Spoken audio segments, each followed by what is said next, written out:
Hello, everyone. I'm Jamie Flinchbaugh, host of People Solve Problems. And today we have a longtime friend, Jason Schulist. Jason, how you doing? Great. How are you doing today? I'm doing fantastic. So Jason has a long career in interfacing with lots of different, operational excellence, lean kind of stuff, continuous improvement. We can't recap the whole history of the journey you've taken, but I think we'll explore some of it. But today, you are the executive director of the Fox Valley Data Exchange. And just for context for our listeners, why don't you give us a little snapshot about what that's about? Yeah, I actually wear two hats right now, and both of them are nonprofits. So the Fox Valley Data Exchange is basically looking at community data for the three counties that I live in, and that is in northeast Wisconsin. So Appleton, close to Packerland. But we have three counties here, and so what we're trying to do is understand how people thrive. And so we've been using a model called the Vital Conditions for Well-Being, and then putting all of this data from these counties into these buckets so that people can understand how are we doing related to our meaningful work and wealth? How are we doing physical health? How are we doing on our transportation methods? And so we basically, that was a problem to solve, which was it was really hard to get local data at your fingertips, one click. So we've made this a free website, made kind of the data democratic for our community so that all different stakeholders can use that. I also work on the Generative Local Community Institute, and that's solving a problem is that people don't thrive or flourish. And so can we create economic business models that can make money and then use that money to help people flourish so that the ultimate goal of the cooperative is to help people flourish? That's great. So the very fundamental purpose of these organizations are based on solving a real well-defined problem. Well, I'll say an open-ended problem, but and complex problem, Absolutely. but Yes. a problem you've worked hard to well define. So one of the things I've always respected about you is you've always taken a learner's mindset. You're always open to shifting your viewpoint and your perspective on things like problem solving. So how do you go about that from a tool methodology standpoint? How do you explore, experiment, and ultimately integrate different problem solving techniques? Yeah, I mean, I've always been enamored with working on problems, especially challenging ones. So I've worked in a lot of different industries, probably because I've been curious. So, I started in the traditional automotive, there you're talking your normal Toyota lean. And, Right. so I kind of got baptized in that, moved on to fulfillment for a while. So like supply chain, how do you kind of create, we were packaging school supplies. So how do you create all these SKUs into one thing without running out in a 10-week period? Then utilities was, and you've been in the utility industry too, I know, but a network problem. It's in a geography. So, power goes out. What do you do? How do you do it in a good way? Paper. I've been in the paper industry, continuous flow manufacturing, construction. So project management in an uncontrolled environment, you got to figure out how do you drill and put concrete on the ground? And then community, which is like complex, thorny problems that don't have answers and people don't like to live inside a box. And so, each of those industries, I've always said all my industries were like 100 years or older. There's only a few I haven't been part of. And I don't think, agriculture might be one, but I think we're doing that in our community work. But they've tuned their tools and systems to address the problem. So you kind of, people can write books about it, and you get a funky book on process manufacturing, and you get a book on how do you do network optimization and so on and so forth. But there's also a side we won't talk about today, but there's an underlying people side of this too, right? So I found that there's a set of things that work across all industries or across that around culture, respect, change management, you name it, we keep, innovating. I'm sure AI will now plop in there. It's like, well, how do people work with that? And are there consistent things that can be used in that space? Yeah, so that's really interesting. So I take it. Let me try to propose the hypothesis or the theory is that there's different tools, and it's really not about what your favorite tool is. It's about the fit of the tool to the circumstances that the industry or the dynamics or the systems that the industry or field finds itself in. Is that?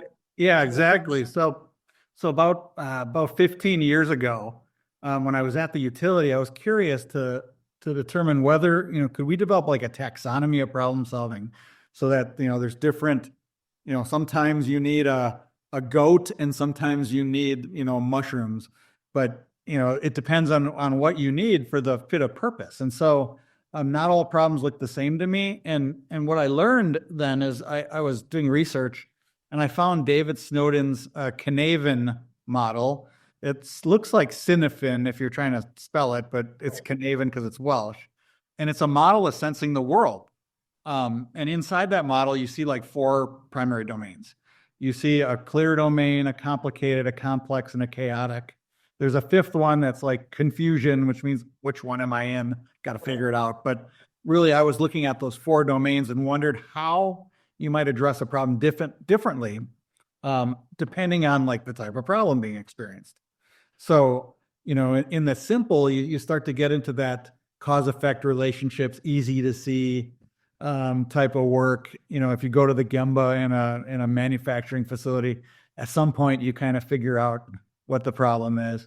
Complicated gets you into like system dynamics or system thinking work, scenario planning. But it's like there's a time and space delay. We're not good as humans to figure it out, so you can use some tools that can help us get in there.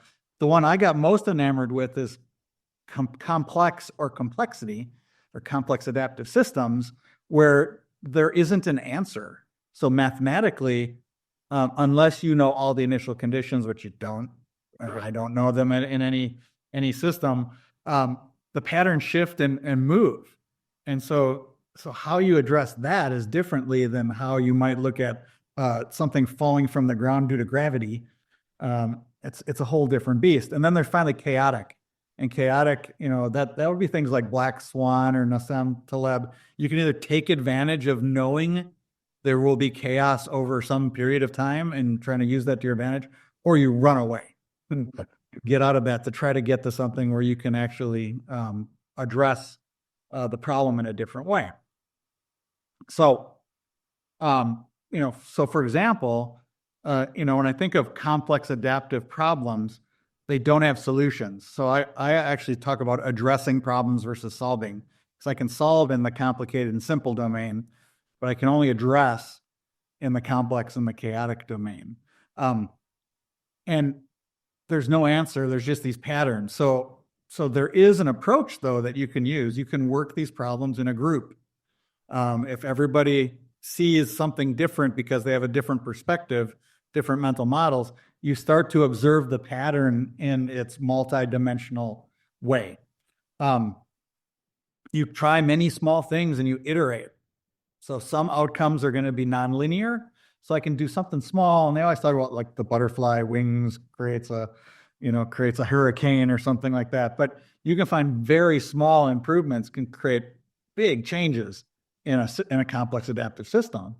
And so if you figure that out, you test that over and over in different contexts and see if it works, then that's good for the pattern for now. Mm-hmm. Problem is the patterns change.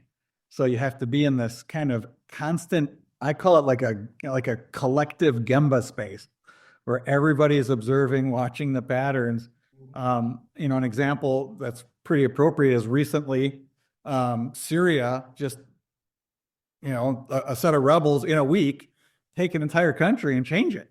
Yep. And most people probably would not have predicted that would happen. And if it was happening, most said it was going to take a month to 3 months to happen. Boom. So small change, small change or small change in the pattern, big outcome change as a whole. So a quick follow-up on that model. Do you consider it more of a framework to help you decide what tools to be using, or is it a tool in and of itself? Yeah, I look at it, similar to the way, they call it a framework as a kind of a sensing model framework. I try to look at it and say, where am I? And given where I am, what do I need to do?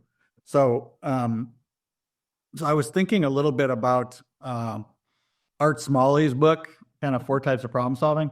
Right. I think there's probably 6 or 7 as compared to what he has in there. But you start saying, oh, if I'm in this target condition space, I could still be in a target condition space in the complicated as compared to the complex. I can use the same meta tool, but how I implement that tool actually changes between complicated and complex.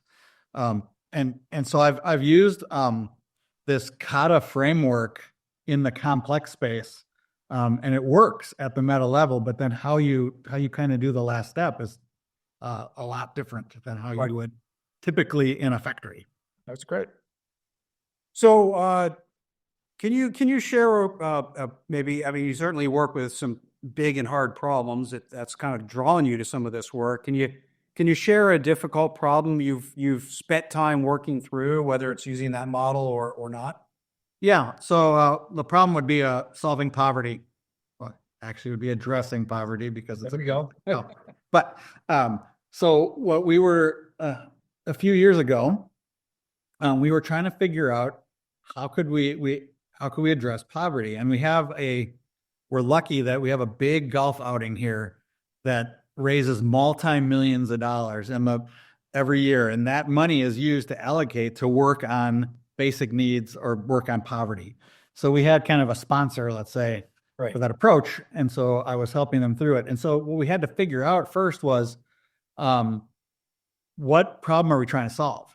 Because you can solve, there's a whole bunch of different flavors of poverty. And we ended up getting down to two things we wanted to solve. One was, could we really work on getting people over the hump of poverty? So you might be just on the edge and you might be stable or unstable in your own poverty. Could we improve the throughput rate to get over the edge of poverty? And we had calculated, we had to come up with a stabilimeter. So what does stability look like? And so we did this multi-factor analysis with a data guy that was around here to try to look at all these different combinatorial approaches to see like what would create stability in a person. And we only had there was one metric and 3 kind of influencers that we found. And the metric at the time, this was about 2019, metric at the time was, if you made $18 an hour in our area, it was highly unlikely you wouldn't make less than $18 an hour in the future. So it was kind of like the point of inflection, where if you get past that, you're good. If you don't get past, if you had 2 people in your house making $16 an hour, you would actually go down. If you had 1 making 18, you'd probably make it to the escape velocity. And then if you had actually started post-secondary school of some sort, even if you didn't finish, if you had a child or were expecting a child, and if you had some work history 6 months to a year in one place. Those 3 things, we noticed that people made it over the barrier faster. So then we said, oh, well, let's create a target condition for the community. And so there was a group, about 20 some different people from the government, from businesses, from nonprofits. What we did is we said that we want to double the rate of throughput. So we knew about 3.5%. We want to get to about 7% in our area. That would help us get people over the poverty level and make them stable. There was a whole nother effort. We did the same thing with female heads of household in kind of, we'll call it extreme poverty, to see if we could kind of move that out. And so there was another effort doing the same thing that we were doing on this matching individuals with jobs.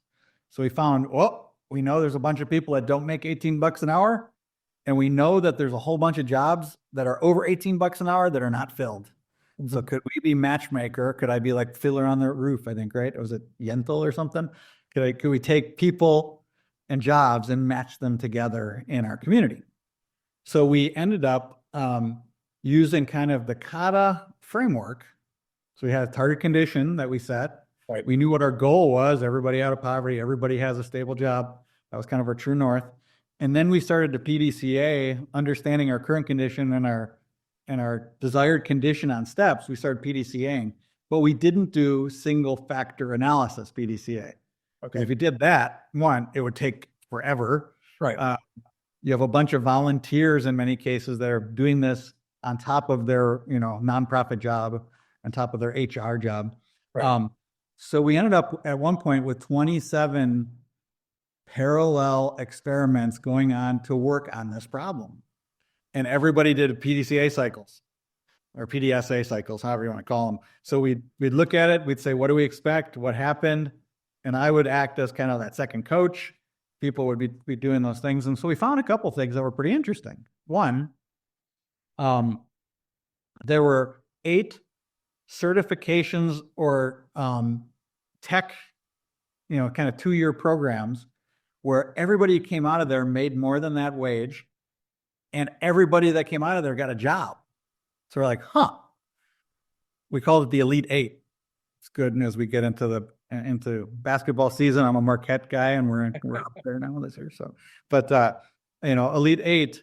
And then we started to say, who would like to do these types of jobs? There was manufacturing, welding. There was a Cisco certification you got, which would, if you're into managing that kind of work. And all of a sudden, we're starting to see flow of people doing that. We found another thing working with our tech school where people were this far away from getting their certification or degree, 1 class, 2 class. We called them all up. Said, hey, would you like to get this done? And by the way, we think there's a job that you can get that's going to help you do that. So that was a whole set of experiments that we would do. This week, we tried this. We do a small call. We were calling like 10 people. Then next thing you know, we said, we're going to just hire somebody to call people to do this. That program still happens today, and they've had significant success in getting people their degrees. Didn't even know to find that until we started to dig in. Right. Space. Well, that's a fantastic story, clearly producing results, and it's, not the typical problem we hear about some, kata efforts or some lean problem solving. Right. I love the nuance and the detail of that. One last question for you. That effort, the way you described it, required a great deal of collaboration, not just between individuals, but between different entities. Do you have any, tips or just advice or lessons learned, either coming into the work or coming out of the work, that really improved collaboration? I think I'll give you 2 quick examples. So within that space, we would convene while we were doing pretty much weekly cycles with these 27 things going on. We would convene monthly as a group and share the knowledge. And so there was an example where we were doing recruiting sessions in a very specific way, and it took us 3 or 4 iterations to figure out how to do a recruiting session with people who had trauma.